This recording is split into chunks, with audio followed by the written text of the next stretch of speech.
Hey guys, Clay here. We've got Havoc Off-Road's HST board for your 2005 to current Nissan crew cab. I'm going to show you how to install this on your truck, so let's get started. So now we're on the driver's side and we're going to install the front bracket first. That's just going to slip over the studs on the inside of the rocker, get a flat washer, and then a serrated flange nut. And I'm going to leave all this hardware loose, and then we'll go install the second bracket.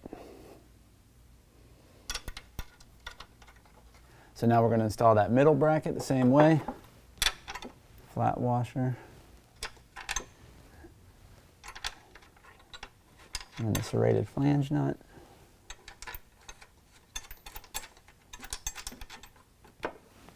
So now we're at that rear bracket, same way, flat washers and serrated flange nut.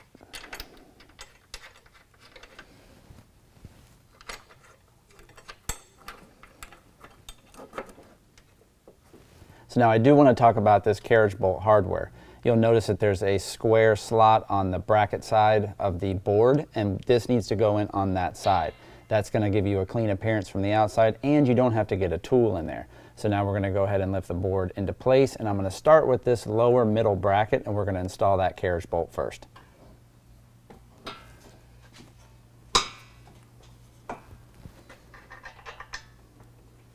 And once you get the carriage bolt, we're just going to install the flange nut, and it should sit there by itself now.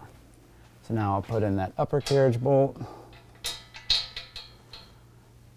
and the flange nut, and it's going to be that same process on the front and the rear bracket.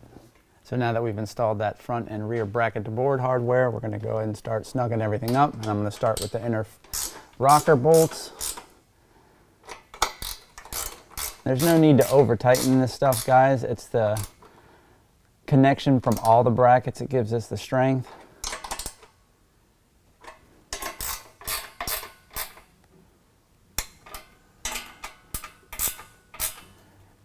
And then we'll repeat that same process on the front and the rear bracket.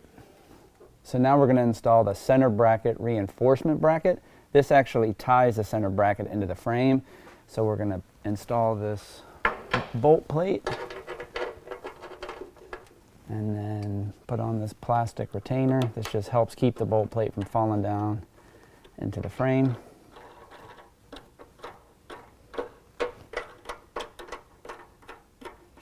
Get the bracket in place.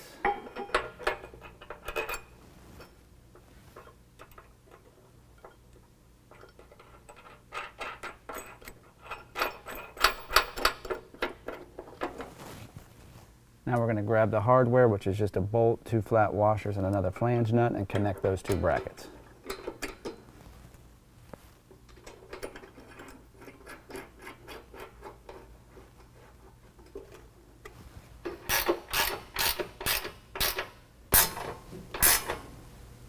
So now make sure to repeat that whole process on the other side. Well, there you go, guys. Very simple install. Maybe an hour, hour and a half's worth of time. It's going to take longer to remove your old boards than it will to install these new ones. If you have any questions at all, make sure to give us a call or visit us online. Thanks.